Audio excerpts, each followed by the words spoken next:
Hey, welcome to the pre-Halloween edition of Under the Dome. Halloween is what, next Monday, a week from yesterday.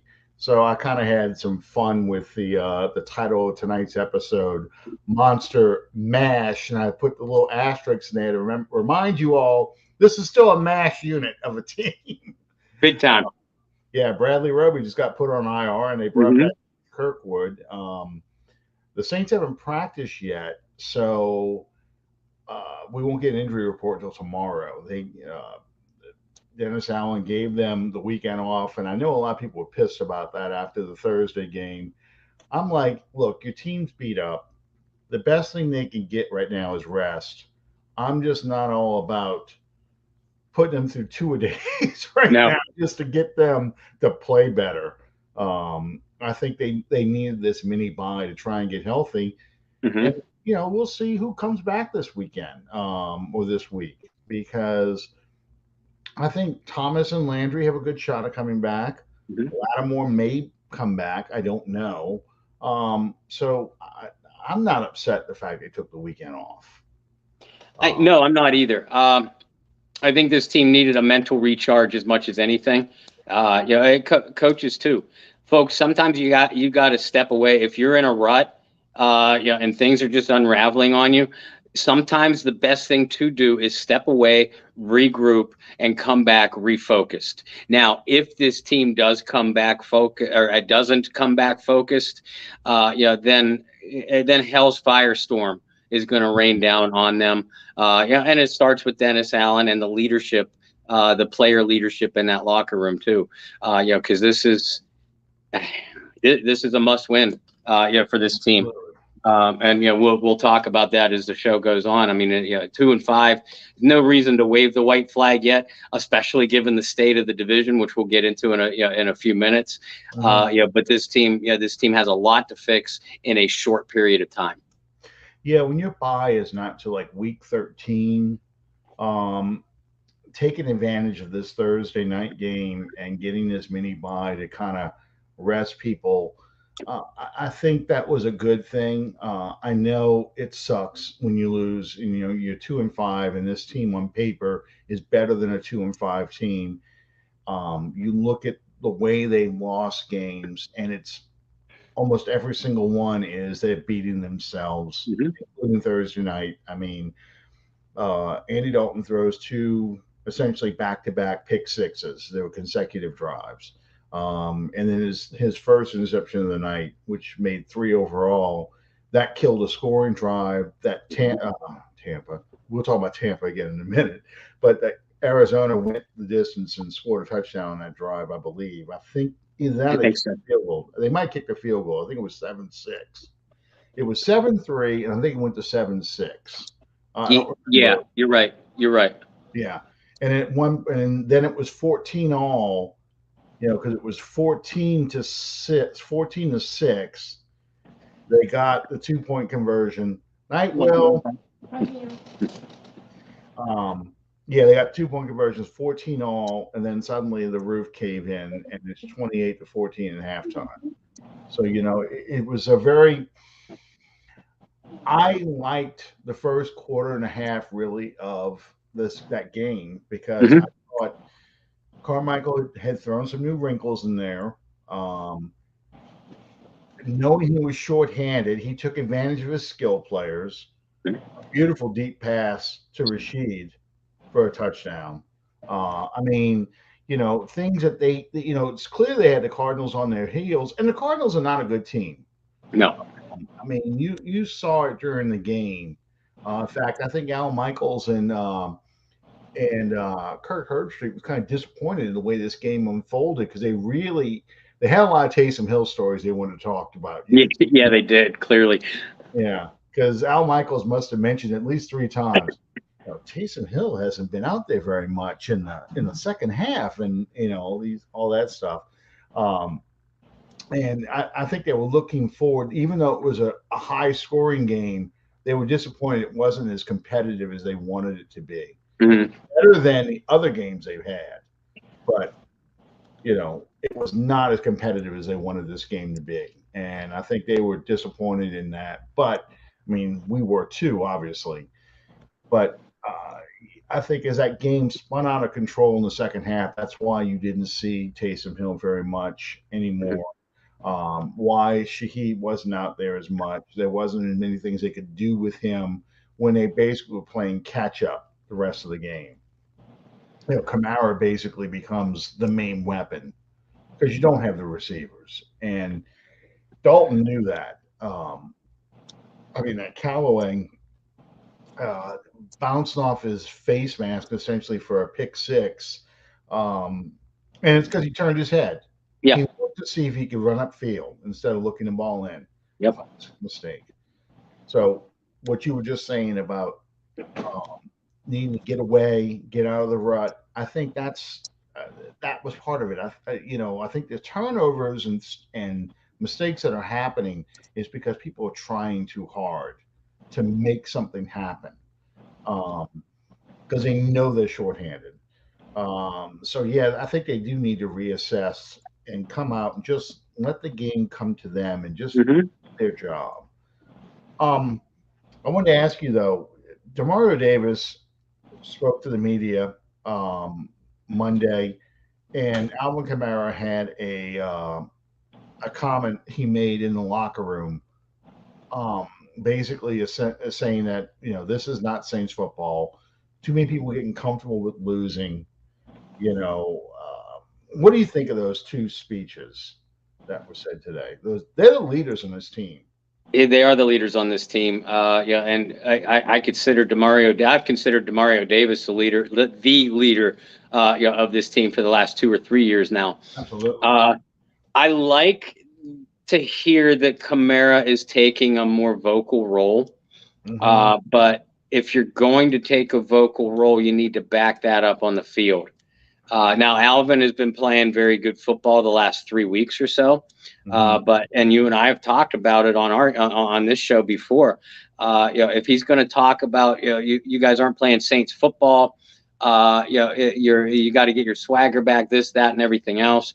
Alvin has looked like up until the previous 2 or 3 games, Alvin looked very disinterested himself. It may be maybe something lit a fire under his rear end. But I'm hoping this is a veteran team, and this is a veteran team that's used to each other too. It's not just a collection of veterans that's coming in from the outside, with a couple exceptions. So these guys shouldn't have to be motivated. And maybe Davis is right. Maybe they are. Maybe there are players or a faction of the team that has gotten a little bit too comfortable. And do not put me in the camp of blaming this all on the coaches. I think the coaches hold a certain percentage of accountability. But if a certain faction of the team is getting kind of too comfortable and just going through the proverbial motions, that falls on the leaders in that locker room and the coaches. They're the ones that have to grab them by the scruff of the neck, either literally or figuratively, and saying, look, we need you to do your job. And if you don't, you're going to have a seat right over there. And we'll find someone who's at least willing to do it, even if he doesn't have the skill set to do it at your capacity, because your capacity isn't taking place. So, I mean, we'll see. You remember the old days where you would hear, your team would have a closed door players meeting, and then 8, 9 times out of 10 they'd come out on fire for the next week or two. We shall see. This is today's generation of that, maybe. And so we shall see what kind of an impact, if any, it'll have on this team moving forward. One of the things that made Sean Payton such a great coach for so long with the Saints is his ability to manufacture and control crises in the locker room. He kept the team on edge because he learned that from Bill Parcells. You have to kind of be, Parcells, you have to be a little nuts. And he would tell his coaches ahead of time that, I'm going to be real mean to you today because I want to make the players feel like they're letting you down, and you're getting yelled at for my screw ups. So Hmm. I've got to play better. You know, I've been a defender of Dennis Allen only because, first off, I'm not going to join the bandwagon of he needs to go after 1 year. Yep. This is basically the same team that played last year, and that team won 9 games with Sean Payton. Um, Vegas had this team winning 8 games, and people laughed at it and said, no, they're going to win 12, 13 games, Right. whatever. We predicted 11, I think, Hmm. because I gave them 2 wins for being healthy. Well, they're not healthy. They're just as injured as they were last year. They've had just almost as many starters as last year until Taylor played last Thursday night. Only one rookie has played on this team, Hmm. and that was Olave. Okay. Your other first round pick hasn't played. None of the other picks have been playing. Nope. So, this is essentially the same team. They've gotten worse in areas, and we talked about this before with at safety, because you lost the leadership of Malcolm Jenkins. You lost the playmaking ability of Marcus Williams, and regardless how you feel about his tackling, Marcus Williams did create turnovers. Hmm. Um, so you you're looking at a team that won 9 games last year. They're at 2 right now. Imagine if these injuries would have happened earlier in the season. And this schedule is harder on paper than last year's too. Yes. Um, you're playing. I'm not saying you're playing great teams, but the best team that you've played so far has been the Vikings. The rest of them either at or around 500 or less, including, you know, the Buccaneers. And, well, the Seahawks now have a winning record. I forgot about that. The Seahawks have a winning record, but you saw that. Um,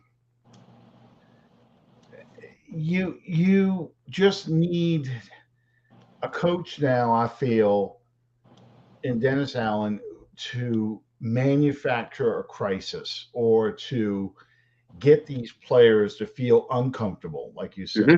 They are feeling comfortable. You need them, and I get the injuries. You can't just threaten to bench somebody because they put the ball on the ground too many times. Right. But you and I both know Marcus Callaway fumbles a ball or drops the ball or causes an interception. What happens if Sean Payton's on that sideline? He is giving that man the death stare coming down, and Callaway is going to go the long way and try and into the sidelines, and hide. And Peyton's going to hunt him down like a Always. dog and give him an earful. Um, Hmm.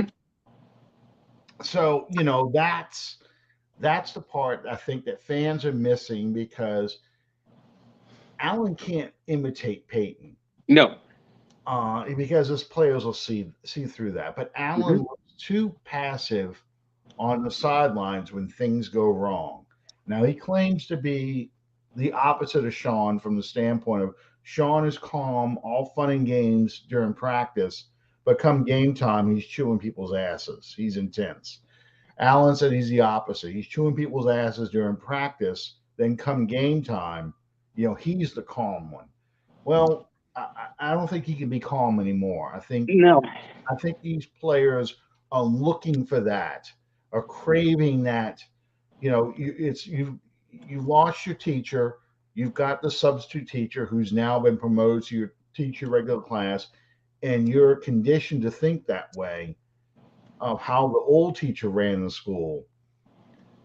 You need the new teacher to kind of kick some ass and take some names and start holding people accountable publicly. So they feel like the old teacher's still watching. Yeah, and one of the things I remember you talking about during the preseason, and you and I both liked the hire of Dennis Allen when it happened.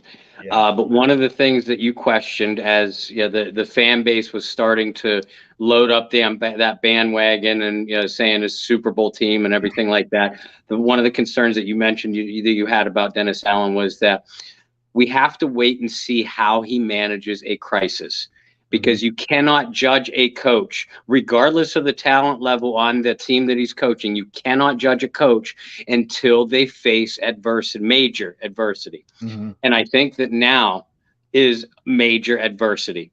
Because it's the turning point. It's not. Believe it or not, it's not too late to make a realistic playoff run.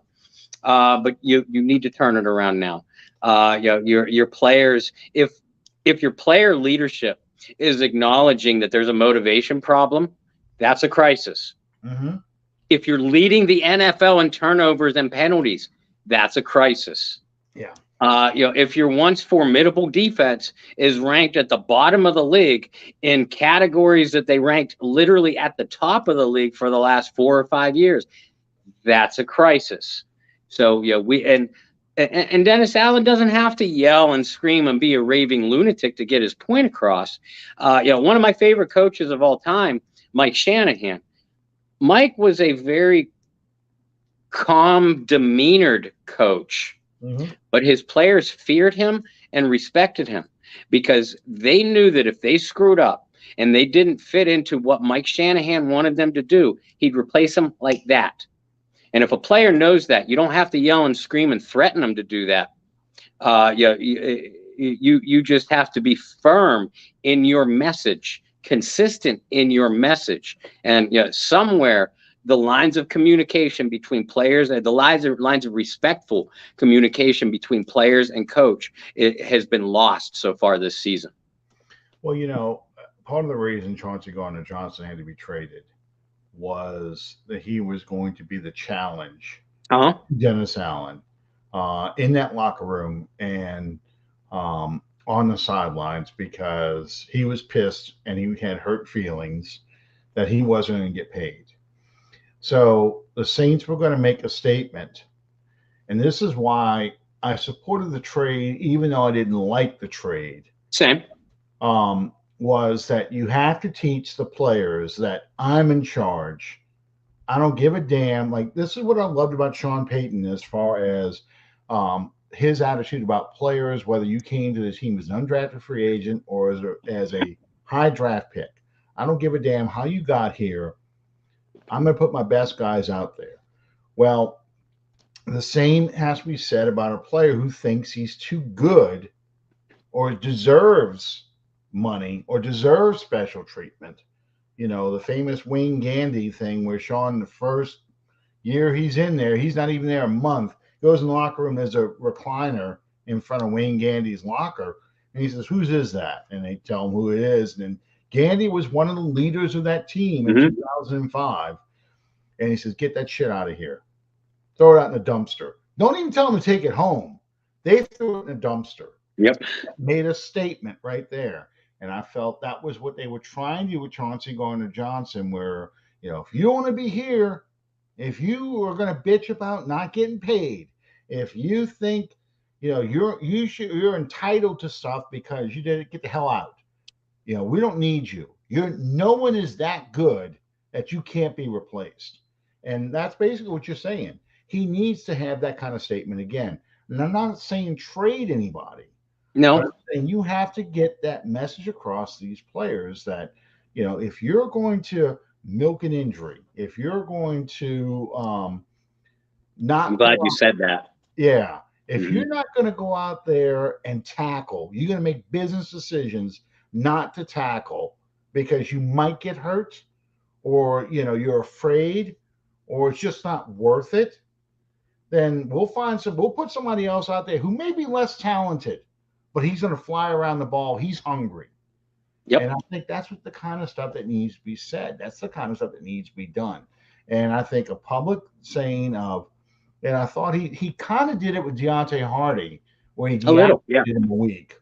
I think he needs to do a little bit more of that. And, fans are going to get pissed, but I think fans would understand if you're making a statement. You know, it's Well, not. and yeah, and at this point, and yeah, these coaches, for the most part, they don't give a damn what the fans think anyway, No. collectively or individually. But that has to be especially true now. Yeah, and it's interesting what we both said about at making examples and getting your point across. The trade deadline is exactly 1 week away. Hmm. Now, the Saints are not going to have a fire sale, a mini fire sale like the Carolina Panthers are doing. Yes. Uh, the Saints are also not going to be, I hate to play spoiler, Who Dat Nation. The Saints are also not going to be buyers in this market. They simply do not have the draft capital, or with a 2-5 record, the wherewithal to go out and be a buyer like a contending team. But there are some players on this roster who may not fit into the Saints' plans in 2023, either because of an upcoming high contract, depth at their position, or a veteran decline. So maybe a deal like shipping off Marcus Davenport when you know you can't pay him next year. Hmm. Tyrann Mathieu, Jarvis Landry, players like that, where you also have some depth at the position. You're still not waving the white flag on this season, but you're perhaps recouping some of that day 2 draft capital that you have given away, for the next couple of years. I'm not saying it will happen, but I wrote an article kind of suggesting that do not be surprised if it does. Now, not all these players that I just mentioned, but maybe one or two. And oh, by the way, that kills two birds with one stone. That recoups your draft capital, and it sends a message to the other players in that locker room. Hey, DA just traded a starter. We better get our asses in gear, otherwise we might be next. Hmm. That's how you get a point across. Absolutely, absolutely, and I'd hate to see two of the three players you listed go. Same. Tyrann Mathieu, I didn't like the signing to begin with, and it's beyond my dislike of LSU. But I didn't like it because the same reason why I didn't like the idea of drafting him back in 2013. He's undersized, and he really doesn't fit as a starting safety. He's basically an older and smaller version of Chauncey Gardner-Johnson. Yeah. He's the guy that you let him roam around and make plays on the ball, and that's what he does. Um, and now time is starting to catch up to him, and the Saints having playing the free, the deep safety, and his size is a disadvantage among bigger receivers and tight ends. Mm-hmm. And that's why you see him making these business decisions not to make these tackles. And the problem is you don't have a true free safety. He was not a good replacement for Marcus Williams. No, and Alan, to be honest with you, and I believe we both said this at the time of the signing. Mhm. Mathieu looked like he lost a step last year with the Chiefs. Yeah, absolutely. And that's why I didn't like the signing as well. Marcus May actually played free safety for the Jets for a time. Mhm. And at Florida, like Chauncey Gardner-Johnson, Marcus May moved all around the defensive secondary. But if you put Marcus May in that deep safety spot, then you're asking Tyrann Mathieu to move into the slot and cover man-to-man wide receivers or man up on bigger tight ends, where he no longer has the speed advantage and he never had the size advantage. Yeah, exactly. So, so now you're talking about maybe Justin Evans being there, where he can be exploited because he's also, because of the injuries he's had, he doesn't have the speed anymore that he Right. had coming out of college. He lacks the coverage skills. He's really an in the box safety at this point of his career. So that's why Mathieu is still out there. That's one of the reasons that they have the problems they have is they have nobody to really fill that Marcus Williams role. And unfortunately, the guy they wanted to draft to fill that role got picked right in front of him. Yeah. So that's one of those bad luck kind of things, just like with Patrick Mahomes. The guy you really wanted, and you didn't have the ammunition. Well, you didn't expect Mahomes to get taken ahead of you. Yeah. the Bills to take Lattimore. That's how every mock draft they ran, Lattimore was going to the Bills at 10. Mm-hmm. And the Bills did take a cornerback in the first round. They just traded down and took, Mm-hmm. White from LSU. But yeah, so it's one of those things that it's bad drafting luck right now. The other thing too is you've got, and we've talked about this in the past before too, and I mentioned it in my good, bad, and ugly. After the 2017 draft class, you got very little in return of any of your draft picks going forward. Mm-hmm. Davenport, yes, but Peyton Turner, no.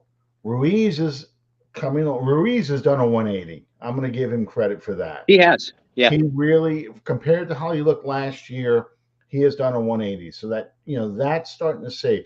Pete Werner, a great pick, looks like a steal. The steal that we thought we were getting with Zach Bond, and he doesn't do anything. Adam Trotman, he's hurt again, but he's not an impact receiver. He's basically Josh Hill. Mm-hmm.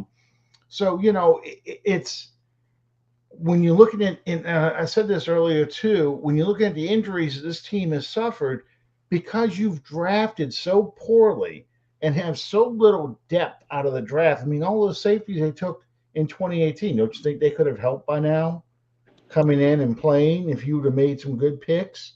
Mm-hmm. Your fourth rounder, Rick Leonard, that you took in 2018. Don't you think he would have been, if he was worth a damn, don't you think you would have been having him playing left tackle right now so you could afford to let Armstead go? That's the kind of issues that this team has. And yes, Eric McCoy's been a good pick, very good pick. But it's not enough. You hit the jackpot. Now, 2017 also is an outlier because very, very, I mean, even the 74 Steelers draft, they had 4 Hall of Famers. They didn't hit on every single pick. No. Saints did in 2017. It just doesn't happen.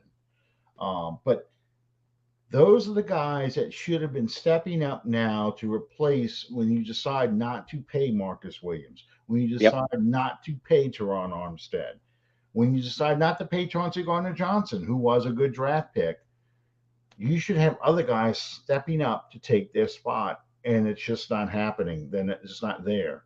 And the free agents that you signed because you did the bargain basement version of free agency, you're signing older players who break down, get hurt a lot. And yes, you got them on cheap deals, but they're not helping your defense or your offense at all. No, and it makes you an old team very quickly. It's literally the NFL version of Russian roulette. In the salary cap era, especially once you find your quarterback. And that's another story. This is another story for another time with the Saints. But once you find your quarterback, eventually you're going to have to pay said quarterback. Or if you don't have a quarterback, you're eventually going to have to pay to get said quarterback. So you have to continually hit. You need a minimum. You need to hit on a minimum of 2 to 3 draft picks every class, not where they're stars, but just where they're bona fide contributors and or serviceable starters to remain relevant. Otherwise, you keep having to roll the dice in free agency, and sign older veterans, who might be on their last contract, and hope they have a little bit left, but realize that you're playing against house odds, because eventually, and you're seeing this kind of thing with the LA Rams right now. When that doesn't pay off, the bottom drops out on your team very, very quickly. Absolutely. I mean, the Rams are a great example. Tampa's another one. Tampa too. Yeah. Yeah. They gambled, and you got your Super Bowl. Mm-hmm. You won your Super Bowl, so the gamble paid off. Yeah. You did the George Allen routine with the Rams, where you traded away all your draft picks, all your high draft picks, because you're gambling that I'm going to get one more year out of Andy Whitworth. I'm going to get one more year out of this guy. I'm going to get one more year I'm going to get something out of OBJ. I'm going to get something out of these guys. And now suddenly the bill is due. and you've got all these players who are counting a lot towards your cap, and you've got no depth behind them. You know, Matthew Stafford looks like, and we can talk about Matthew Stafford, Aaron Rodgers, and Tom Brady, all the like, and Russell Wilson. It looks like Father Time came with that scythe and just swung across all of them and said, "You're all done. You know, you've been Oh around yeah. too long." And I mean, they just look terrible. And that's one of the reasons why the Saints actually still have a shot Mm-hmm. of making the playoffs despite being 2-5, Mm-hmm. because all of those teams I just mentioned, Green Bay lost to Washington. Washington was starting Taylor Heineke. You know, Washington's lost to everybody. Yeah. Yeah. Green Bay is going through the same thing with receivers, and supposedly they're on the trade market right now looking for a receiver. Um, hey, I'll give you Marcus Callaway, and we'll take AJ Dillon. I'll take that trade. I could go with AJ Dillon. Not is it AJ Dillon? What is it? Not Aaron Jones, not the starting running back, the one from Boston College, the backup. Yeah, it is AJ Dillon. Yeah. You know, hell, I'll trade him. I'll trade him Landry, Callaway, and Trash Quan. Yeah, that way the almighty Aaron Rodgers gets all the receivers he wants. Mhm. Give me AJ Dillon and your second round pick Green Bay next year. And for Trash Quan, give me a 6-pack. Yeah, exactly. I mean, so those all those teams right now are having to go through a lot of reassessments because, well, first off, Denver's coached by an idiot. Oh my God, yes. That I watched that Chargers Broncos game. Jokingly called it the Peyton Bowl, but I'm watching the Chargers Broncos game and I'm going, my God, I could sit and watch, honestly, 12 quarters of the Saints football, as bad as they're playing right now, over 4 quarters of this, because this is painful. At least with the Saints, I'm going, okay, they're moving the ball, but they got injuries and they can't tackle with the shit. But I'm looking at horrible play calling. I'm looking at terrible passes, just bad football, bad clock management, bad everything. It is bad everything. Yeah, it's maddening, and so, and of course the Chargers. I mean, the Broncos have no assets left because they gave it all away for Russell Wilson, and that is making it look even worse. Yep. The Chargers at least have assets, so I'm like, I'm in a strange place right now. My wife was listening while we were driving in the car, listening to all the games in Sirius XM Sunday. I'm cheering for Detroit. No, I mean, I'm cheering for Dallas over Detroit. And she's like, why? You hate the Cowboys. I'm like, yes, but I don't want them. I want Sean Payton. I want them to win the division. I want them to beat the Eagles. I want them to win the division. I want them to advance in the playoffs. So they think Mike McCarthy is the right decision. They stick with him because that's going to blow up in their faces. But if they get smart and figure out Mike McCarthy can't win, they may offer the house for Sean Payton. And I don't want the 20th overall first round pick for Payton. I want something much higher, So I want the Chargers to lose. So we get a much higher draft pick, It's all the Chargers to lose. I went into Thursday night's game against Arizona thinking, and I've kept this to myself, but I've thought since Arizona has gotten off to such a poor start, and even coming into the season, Cliff Kingsbury was under some fire from that fan base and media. I think Arizona is a dark horse landing spot for Peyton. If the bottom drops out on them, young quarterback. plenty of skill position talent, and enough big names on defense. Not to mention, I think Peyton wants to stay in a warm weather city too. Like in New Orleans, Dallas, LA, certainly Glendale, and Arizona. So yeah, I absolutely think Arizona could be a dark horse landing spot for Peyton too. But I'm the same with you. I don't want him in Dallas. Because that's a free agent landing spot just because of the star on the side of their helmet. So, you get Sean Payton in there as well. And I do think that Jerry Jones would step aside at least enough to say, Sean, you tell me what Jerry left Jimmy Johnson alone for 2 years. And we saw what happened there. I think Jerry would be smart enough to leave Sean Payton alone for a year or two. At Jimmy Gumbo, Sean Payton is not going to land in the NFC set. He's just not.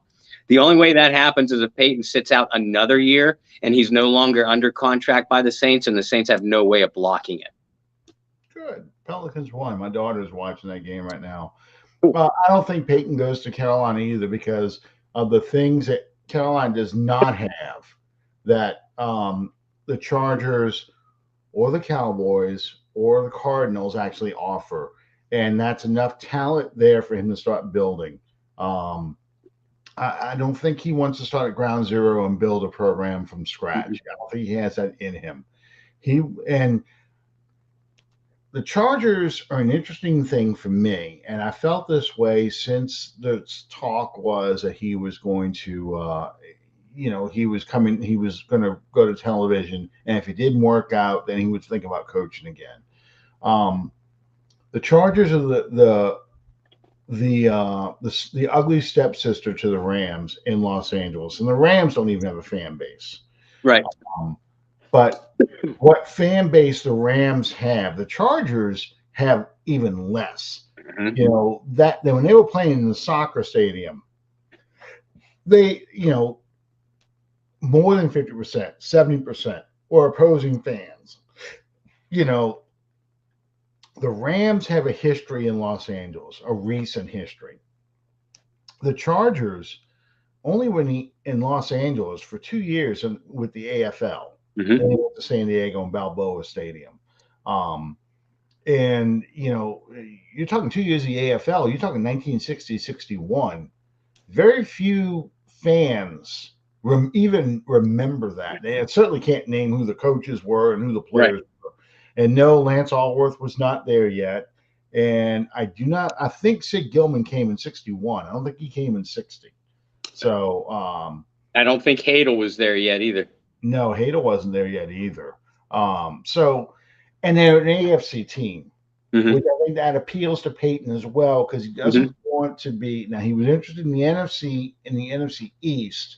The Giants appeal to him, big market New York. Dallas, of course, he has a history with. But I think it appeals to him in Los Angeles because it's a major market, but you're the ugly stepsister. You have a good chance to making that team a name and building a brand in Los Angeles. That's for an ego like Peyton's. That is a huge thing. Plus, you're going against the Chiefs, and you get to see Mahomes twice a year, and your friend Andy Reid. You go against the Raiders, the first job you applied for, and you didn't get when you were lucky too, but you didn't get that job. And you get to play, like you said, in a warm weather. It's just everything's appealing to, and I think his daughter lives out in LA too, so you get to see. His son I think is in college there too. So you get to see your family still and everything. So I think that's really appealing to him. That's why he went to Fox. He's in Los Angeles in television, so it's not that big of a leap. He can't say anything publicly, but I think in the Spanos family, I think they're willing to give him the power he wants. But young quarterback, all that stuff. So I'm not saying it's going to happen, but if I'm picking a team for Peyton, that's who I'm picking for him to go to. And he doesn't play the Saints but once every 4 years, and he's good with that. He doesn't have to deal with that. Speaking of other teams going through struggles, you and I talked about this off the air. Tampa Bay,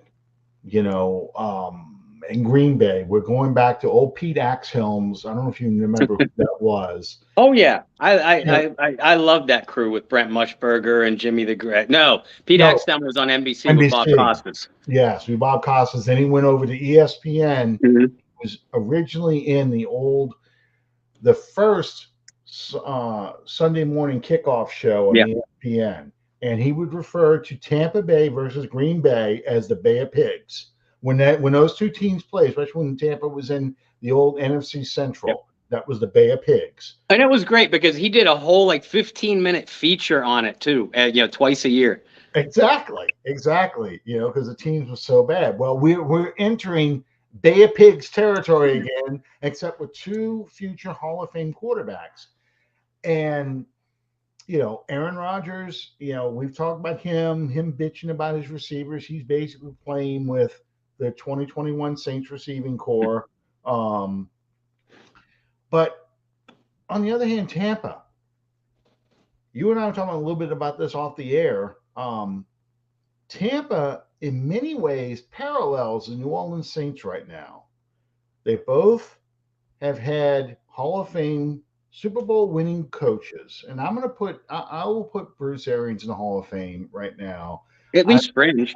He's been to the Super Bowl twice. He lost in Arizona, but he won with Tampa. And he's also been a successful coordinator. But you lost these dominant present coaches who were there to turn your franchise around, and they promoted popular, good defensive coordinators to be head coaches. Those defensive coordinators both failed at previous jobs. Mm-hmm. Dennis Allen with the Raiders, Todd Bowles with the Jets. And in both cases, you could say, well, look who they went to, the Raiders. Right, and I have. Yeah. How much of a chance you really had to succeed? I mean, Bowles went 10-5 or 10-6 one year, I think. That was his best year. It was his first year. After that, they were pretty bad. Mm-hmm. And they have the same offensive coordinators. You've got Carmichael here. You've got Brian Leftwich in Tampa. And Byron Leftwich was actually somebody they thought could be a head coach somewhere too. So did I. So do I. Yeah. But here's the difference now. Now, they both had pretty much stable teams, but here's the difference, though. Whereas the Saints are showing age and injury, you lost all your receivers, your starting receivers, your rookies haven't played. You've got all those issues that we're talking about, and you don't have a Hall of Fame caliber quarterback anymore. You've got two.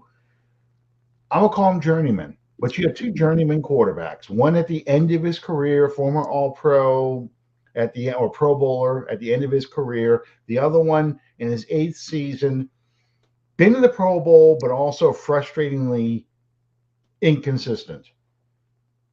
The other one's got Tom Brady. Tom Brady has 6 rings. Does he have 7? I don't even know. I don't keep track anymore. I know he lost 2. But he owns 7. I'm never going to say Tom Brady earned 7 Super Bowl rings. He owns 7 Super Bowl rings. Okay, he's got 7 rings. All right, but you pretty much have the same team that you had last year, and really was an upset away from going back to the Super Bowl. Mm-hmm. The team had a lot of potential going back to the Super Bowl, and they had the door slammed on them in the NFC Championship game.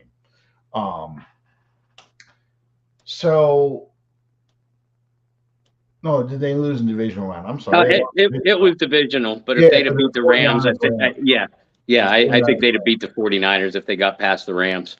Yeah. They had a shot to win the game, and Cooper Kupp caught that pass at the end, in 2 plays, and he scored, and they never could come back again. Mm-hmm.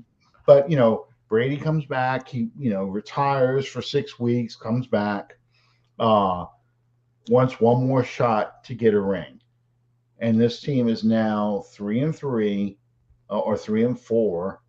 And they really were blown call, roughing the passer, and the Saints meltdown away from only having one win. They don't have the injury excuse that we do.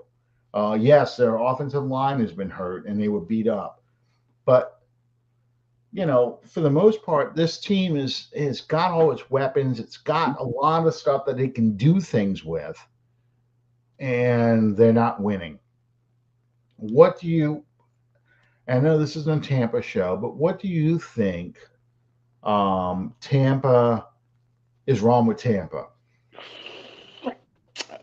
Todd Bowles said this. It was either last week or the week before. That he admitted that a lot of the what we just said about the Saints. That Bowles came out and said in a press conference that he felt like a lot of the veteran leadership on that team are comfortable and are resting on their laurels, are comfortable with what they've already accomplished. Yeah. Because you're right, the parallels between this Tampa Bay team and this year's New Orleans Saints team are eerie. These were two defenses that you just flat out could not run the ball on. Tampa since 2019, the Saints since 2018. They both rank around 24th, 25th in rushing defense. Neither team can get a turnover on defense to save their life. Tampa Bay outside of the 5 turnovers that they got against New Orleans. Brady, you look at the raw numbers for Brady and they're good. But then you watch a Tampa Bay game and you just feel like something is off with him. Maybe he's not mentally there. Maybe he's lost a little zip on his arm. Something. He seems off, and he has seemed off all year since game 1, in my opinion. Sure. The injuries.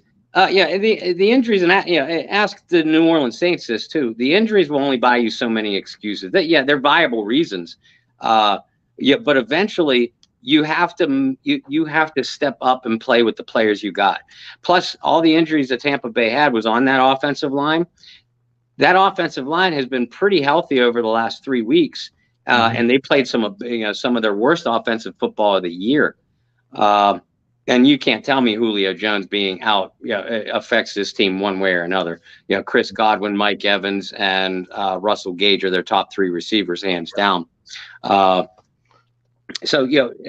I think that I think that the Buccaneers are just getting old, in key spots, not just quarterback, but along their defensive line too. And what that's doing is exposing other areas of their team. Like, hey, turns out this Buccaneers secondary is not that good.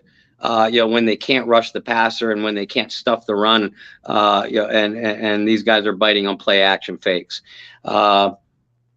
I know the hammer is going to ultimately come down on Bowles, as it does any head coach, especially when you have a franchise quarterback, no matter what age he is. Offensively, Brady wanted offensive linemen. That's the reason why he signed with Tampa Bay. In the first place, what was that, 3 years ago? Was because they drafted an offensive tackle, and they gave him an offensive guard. Well, that offensive guard retired this offseason. The one that they brought in to replace him, it's a familiar frame in New Orleans. The one that they brought in to replace him wasn't as good. And the other side of the line is starting to falter and get old quickly, and they haven't drafted at that position. They haven't drafted anybody else at that position to immediately be able to step in.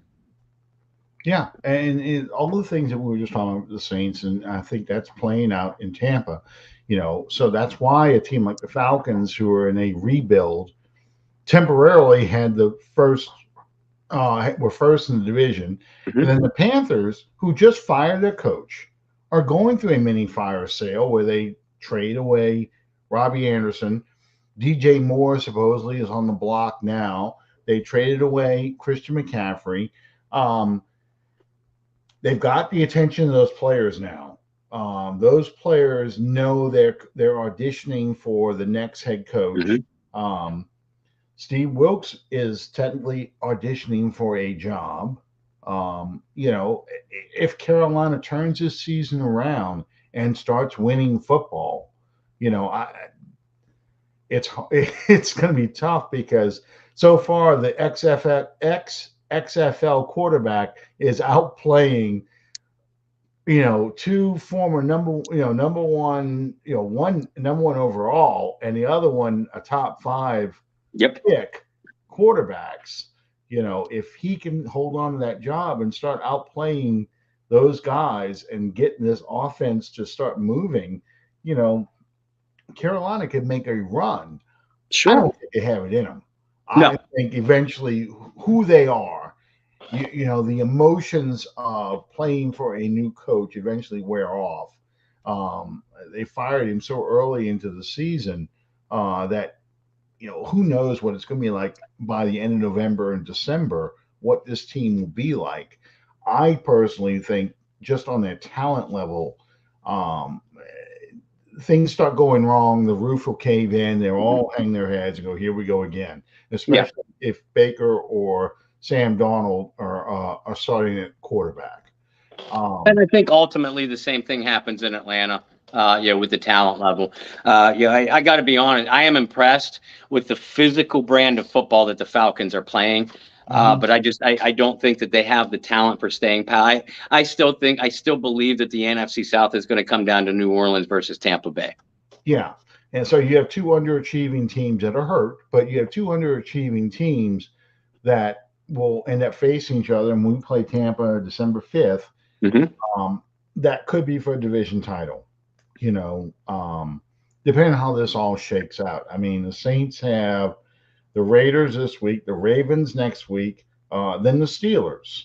And, I watched the Steelers play a couple weeks ago because I'm interested in Kenny Pickett and how he performs. But the Steelers basically once TJ Watt was gone, it's like that defense just collapsed. Hmm. So, and I didn't see anything out of the Steelers the last week that really made me think that they were going to be much better um, against the Dolphins. I watched a little bit of that game because I'm to the 72 Dolphins, so I'm going to watch it then. And um, they kind of hung with them for a little bit, but Hmm. the Dolphins just took over. And by the way, Miami, you need to keep those uniforms. You need to Yes. keep that logo. You need to Yes. keep all that stuff. You know, um, I'm tired of the neon blue. I like the aqua blue they used to wear. The Howard Johnson orange. Let's keep those classic uniforms. Hmm. And the white on white's always been my favorite of the Dolphins. Same. So yeah, but regardless, I mean, it's just this whole league is too wide open. This whole NFC is too wide open for the Saints just to say, okay, it's over. We're the worst team in the league, the worst team in the NFC. We're not the worst team in the NFC. There were a lot worse teams than that. Detroit against Dallas. Detroit only managed 3 points. They ended up getting 16, I think, for overall. I don't remember. No, it was 16-6 or 24-6. I think it was the final score. I think it's 24-6. I think you're Yeah, right. yeah. So they didn't get a touchdown. They kicked two field goals. They were the highest scoring offense. This Hmm. offense, even with all the problems they had, they still managed to score points, just not when it's needed. So I don't think Bob will ever go to a Steelers game.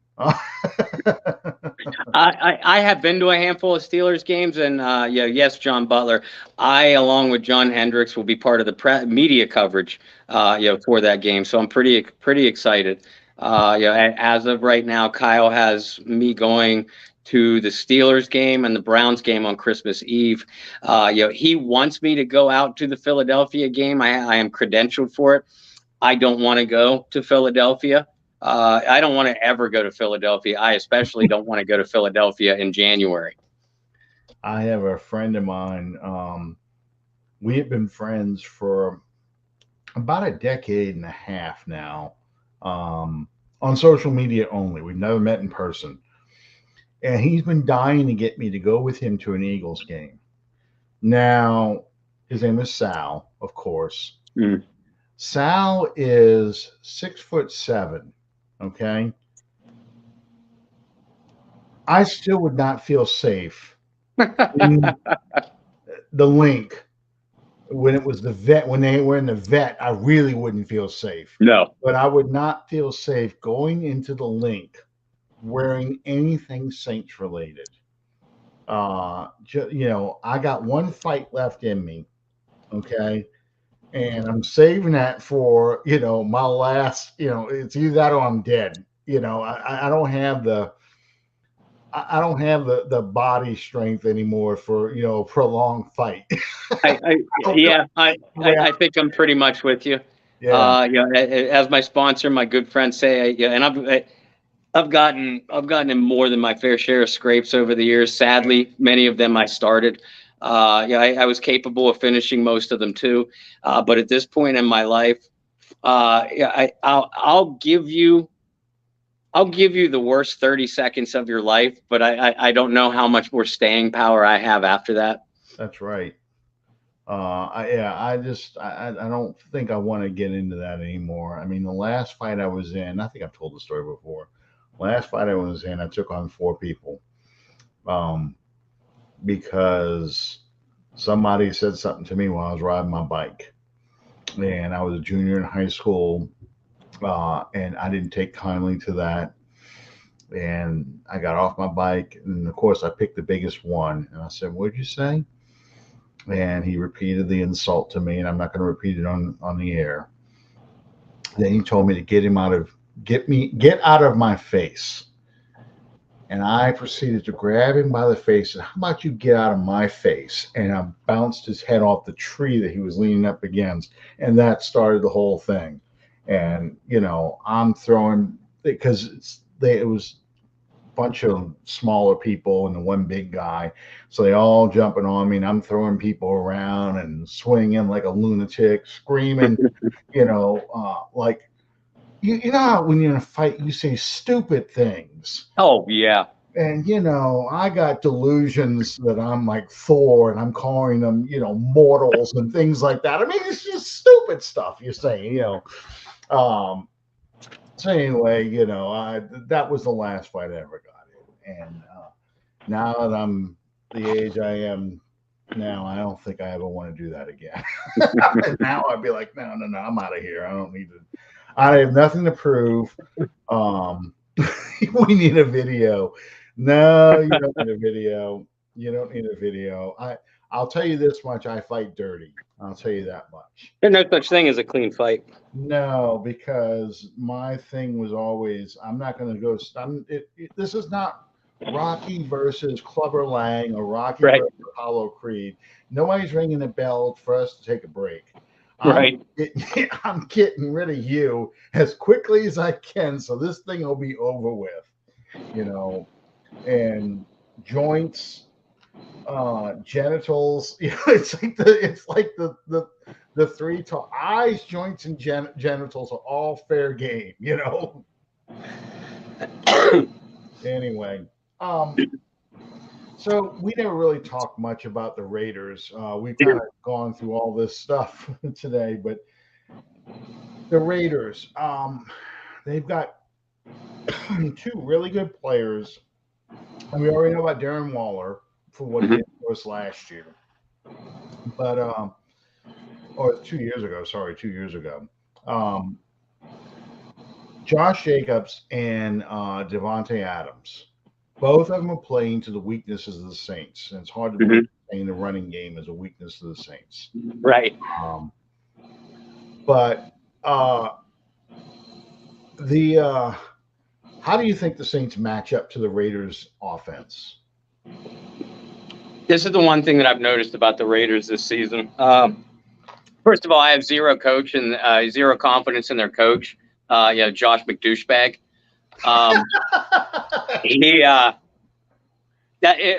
That's the Broncos fan in me coming out. I will hate McDouchebag until the day I die.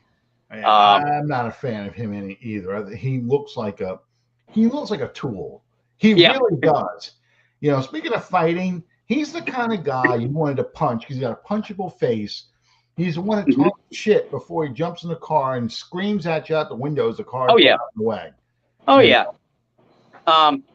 But the one thing I've noticed about the Raiders offense is, they've been playing better in recent weeks. They've been winning games in recent weeks because they're playing more physical. Jacobs has 3 straight 100-yard games. Actually, 3 straight games of over 140 yards rushing. When he only had 192 combined rushing yards in the first 3 weeks. Now, Derek Carr's passing numbers have gone down because of that, but Devontae Adams' receiving numbers have actually gone up. So they've focused Carr's targets, which is wise, especially since Waller has been nursing that hamstring injury. But the Raiders' passing game is much more than Devontae Adams. Obviously, you mentioned Waller, but Hunter Renfrow is kind of the AFC's Cooper Kupp. That man isn't going to win a foot race against too many people, but he is an outstanding route runner. He has great hands, and he will just get open. So, the Raiders certainly have the receivers to torch a Saints secondary that's been underachieving with or without Marshawn Lattimore. And Jacobs, and you just said it, Chad. Jacobs is playing out of his mind. And they didn't extend him either. He's playing for a contract, which is that blew my mind to begin with. I know. Not extending Alvin Kamara with the Saints. I mean, he is their weapon. He is their offense. So yeah, he is. Their play action attack and the downfield shots to Renfrow, Waller, and especially Adams, that's opened up because of what Jacobs can do. So the very first thing that the Saints need to do, if they have any prayer of winning this game, is stop the run. And I don't mean stop Jacobs to the point of holding them under 100 yards. I mean hold the Raiders to like 2.5 yards a carry. Make them give up on the run. Because McDaniels rep both as an offensive coordinator and his brief tenure as a head coach with the Broncos, he'll give up on the run if he's not picking up yards. So the Saints have to shut it down early. I totally agree. He's got a lot of Mike Martz in him, and Mike Martz is somebody I felt like you have a Hall of Fame running back in 28. Falk. Marshall Falk, thank you.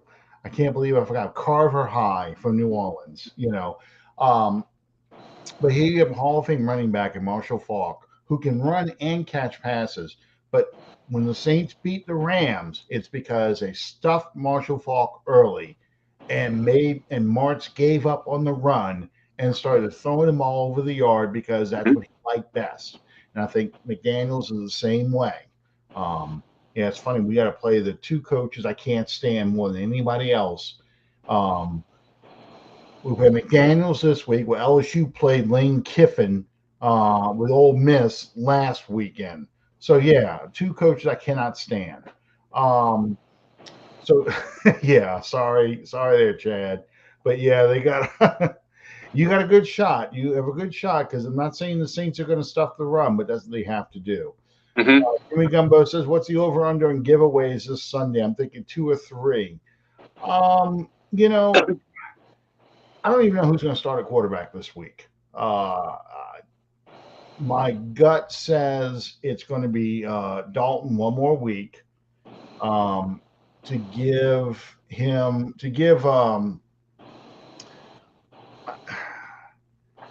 think the receivers will dictate who's going to start at quarterback. Oh, I agree with that.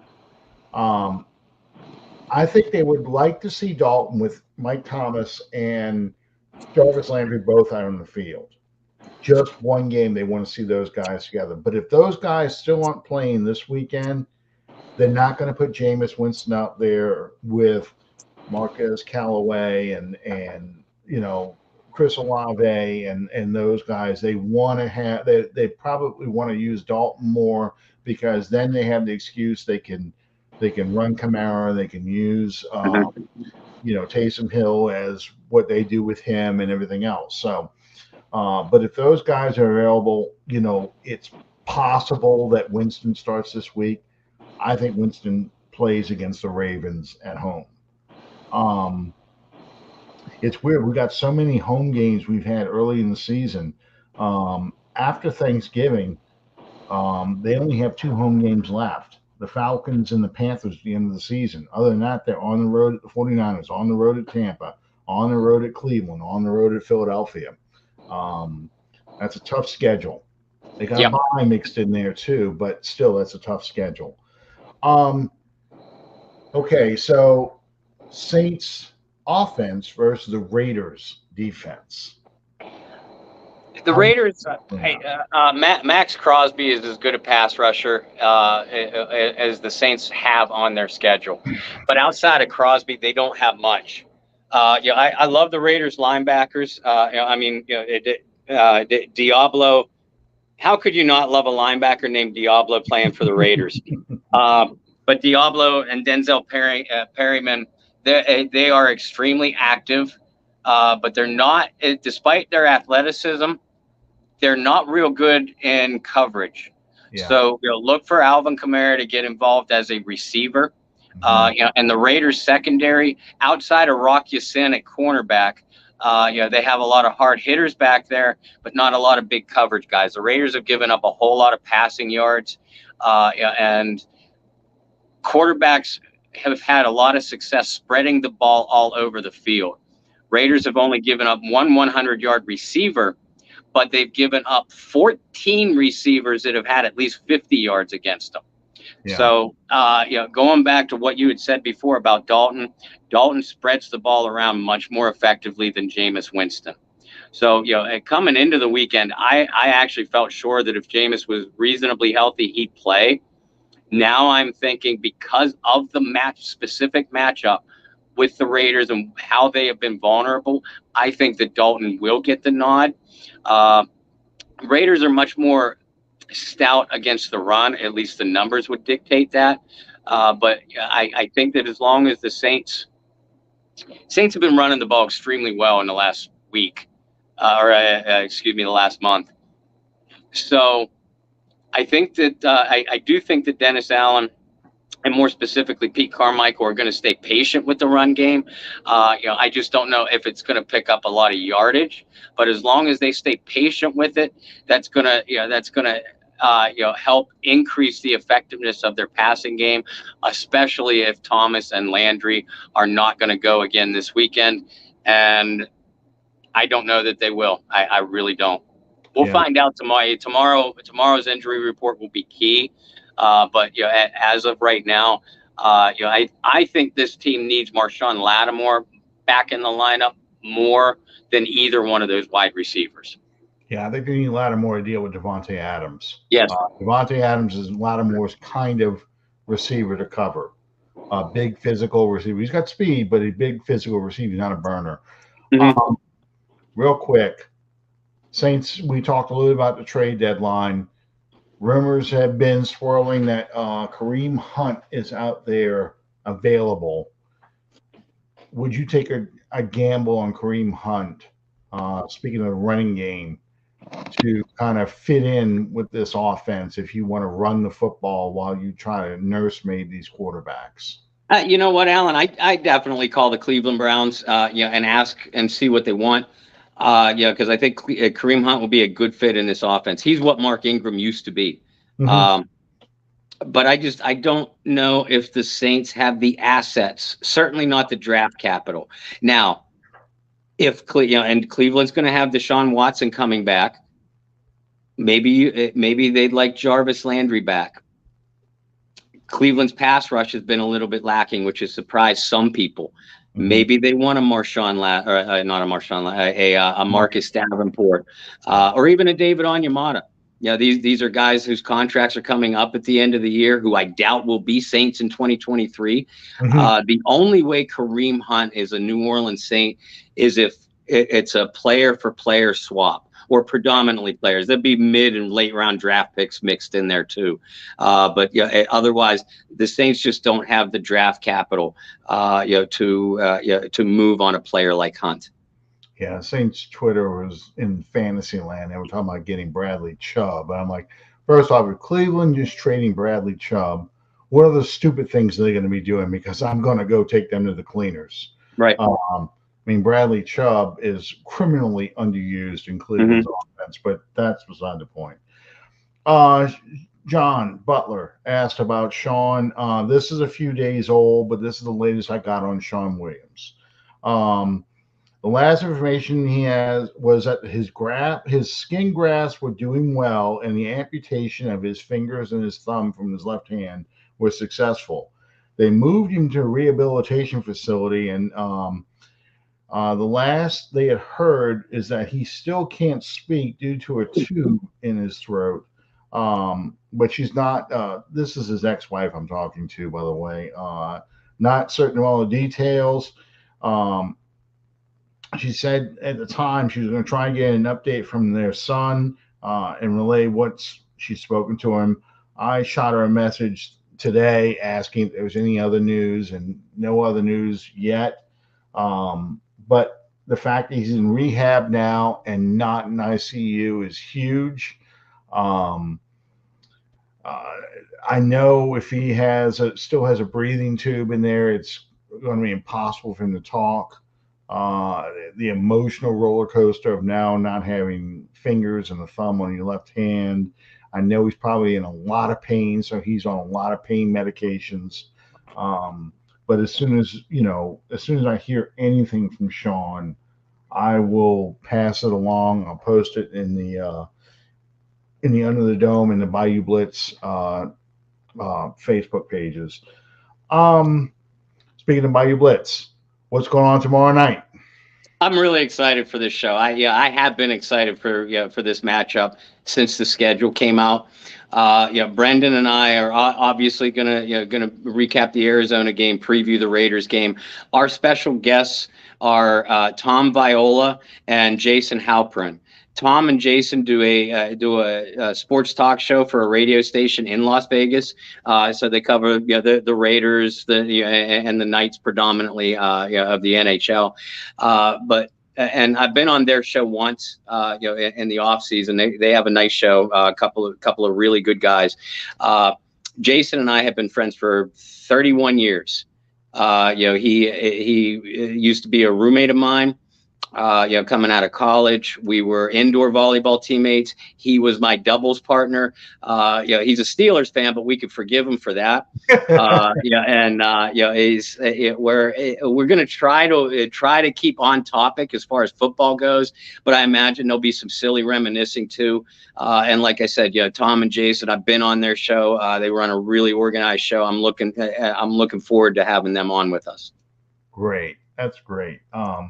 The Bayou Blitz is at 8:00 on Wednesday nights. Correct? Excuse me. Yeah. At 8 o'clock, we'll run for an hour. I'll as soon as Brendan gives me the links, because he's my technical guy. As soon as Brendan gives me the viewing links, I'll populate it through Under the Dome, Bayou Blitz, and my Twitter and Facebook pages. But make sure you tune in, folks. We try to put on a good product week after week, just like Alan and I do.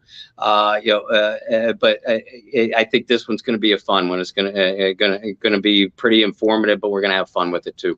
That's great. It's a good show. It really is. I meant to bring this up earlier, but did you see what Tyrone Hughes had to say after the? I think you shared that after the Saints loss, where he really kind of laid it on the players. All the things that we were talking about earlier, and I only thought about that because he was on your show the other 2 weeks ago now? Yeah, 2 weeks ago. My God, I can't believe Halloween is tomorrow. I know.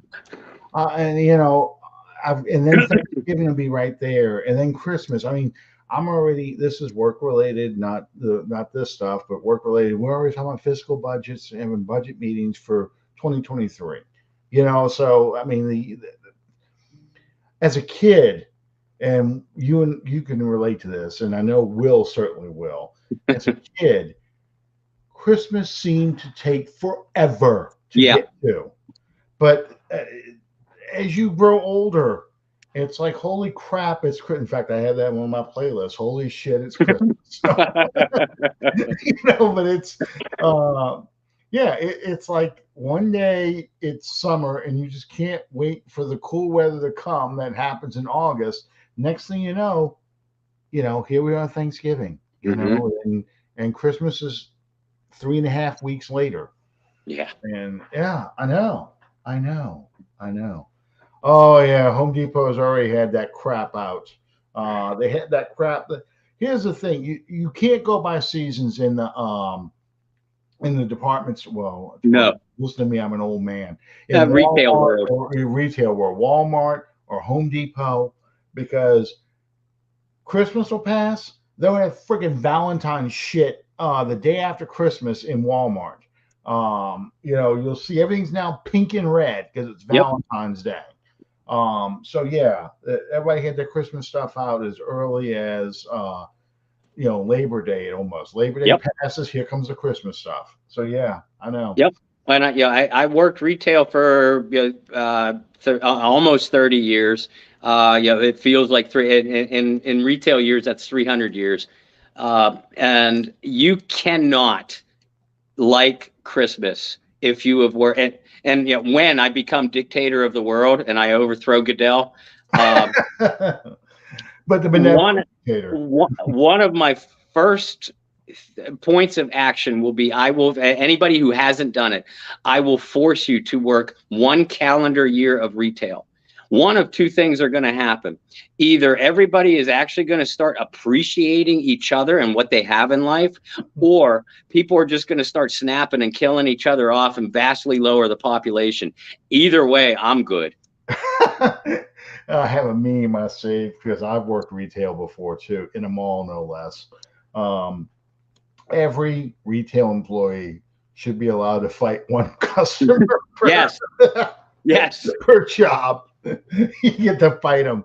I mean, I worked a lot of bookstores because I'm a reader and I enjoy working bookstores. I worked B. Dalton, Walden Books. Neither one exists anymore. Now they bought Noble. I never worked Borders, but I worked used bookstores even too. That was one of my first jobs, a used bookstore. And I love the smell of a bookstore, by the way, especially a used bookstore. Oh, you never forget it. That's for sure. But I one of the things used to drive me crazy when I worked at B. Dalton was women would come up, and I'm not singling out women because men do this too, but women would come in and say, I'm looking for that book that Oprah was talking about on her show. I'm like, do I like I'm somebody who watches Oprah? What book? What was it about? Oh, I don't even know what it was about, but it was on her show. She said it was a must read, and it's like, I got nothing for you, lady. Was it the Anarchist Cookbook? Was it that one? I will get that one for you. Oh, here it was. It was Letters to Penthouse. That's what you should be reading right now. That's what you should be reading. I never worked Wally World, thank God, because that would not be that's like putting me in a fast food restaurant. Not a good idea, not a good mix, because I got comments. I'm like, I'll be the person at the register looking at this going, yeah, I can see why you're pushing 400. Look at all this crap you're putting on here. In fact, when I'm buying stuff and I look at my stuff I got on the cart, the conveyor belt coming over, I always apologize. And I swear I am not a junk food junkie. We got people coming over. We got stuff going on. So you're seeing ice cream sandwiches. Well, that's you're gonna get that anyway. Fat Boy no less too. But you're seeing chips and soft drinks and stuff like that. Throw some fruit in there, make me look at least legitimate. But yeah, customer's not always right. Customer's always an asshole. Yes. That's the reality. One year, yeah, I know. One year I worked worked and I was also Al Bundy. I sold shoes. I worked 3 or 4 shoe stores too. Hey, I got one good story I'm about to tell one day about the lady who wanted to try on shoes with no panties. And I'm 17 years old. And I don't know if she was just doing it for a thrill, but I brought a lot of shoes out to her. That's all I can say about that. Anyway, um, but I worked a lot of athletic shoes stores too. I worked, in fact, I worked one called Foot Action. That was in 1990. I watched the Bears Saints playoff game on the little TVs we had set up in the post at the lease line. So that's how I watched the playoff game, because you could stand out there. You couldn't go on the other side of the lease line, but you could stand right there. And it's dead during football season. This is something I'll tell you about in retail. If LSU is playing at home or playing and they're good, and the Saints are playing, there ain't nobody shopping. It's dead. So you're watching, football work and getting paid for it. So yeah. Yeah, it was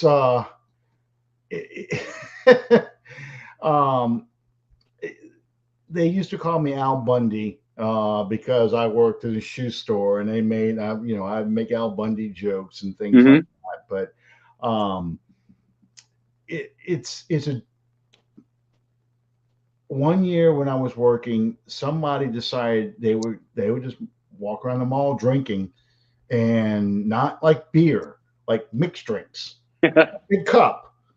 And they put this thing down to me next to me, and I think they only put enough soft drink or mixer in there just to change the color of the alcohol. I mean, that's whatever they were drinking could melt plastic. It was that strong, and this dude was buying everything, and I'm like, hell yeah, ring that up, ring that one up, do. And at Foot Action, they used to give you each person get a percentage of the sale for the day as your bonus to go with your paycheck, because you're only getting paid minimum wage. Right. Yeah. So it was a lot of fun. It was, oh, Chad, I didn't realize you worked offshore. Yeah, it's a tough job. It's not a job for somebody to work full time doing. No. Let alone management. Oh, they always want to put me in manager. I'm like, no, dude, I'm just doing this. Yeah. While I'm, vacation, while I'm in school, while I just need some spending money. This is not going to be a career. My goal in life is to have to be the regional manager of Foot Action or Foot Locker or anything like that. I was, I worked my way into management at IKEA. I was management at Pier 1. I was management at Dick's Sporting Goods. Then I job hopped for a handful of years. My job resume reflected my alcoholism that way. And then once I got into jewelry, I was in jewelry for a total of, I think it was 17 years. But a handful of those years were at management. I had my own store for like 3 months as an interim manager, and then I stepped down. And then when I was at it was at Jared, which was my last, knock on wood, ever retail stop. I was approached more than once. We think you're ready for a step up into management, but you think wrong. Well, you have the experience. We see the way that you train, the new people coming in. That's actually how Lauren and I met. I trained her. And I'm like, okay, but you got to understand. I'm like, I'm not going anywhere. My next step at this company is right underneath of that sign that spells EXIT. Yeah. That's the thing. If you gave a damn about your job, which no matter what job I have, I always did. I always gave a damn about how it was, because I felt like it was a reflection of not only my work ethic, but also I wanted people, when they walk in the store, I wanted to look nice. Yeah. That's just how I was. I would straighten out. I find myself doing this even as a customer. I walk into a section, it looks like somebody ransacked this place, and I'm just like putting stuff back, and I'm like, what the hell am I doing? Why am I doing this? I do it too. Nobody's going to care. I'll see shirts like I go to Academy. I'm looking at stuff, and the shirts are all mixed together. I'm like, look, these are all Saint shirts. These all go here. This is Pelican shirts. They go here. Why are you mixing this shit up? Somebody looking for this thing, they can't find it. And then I'm looking at my wife's looking at me like, what are you doing? I was like, it's my OCD, man. I can't help it. Yeah. I know if somebody like me walks in and all they want to do is grab something that's all messed up, yeah. You'll face off in aisle like a champ. Really? Yeah. That's just how I am. And, so because that was the way I work, people were the same way. They're always like, we see you in management. We see you doing this. Like, dude, no, really. This is just for me to make money.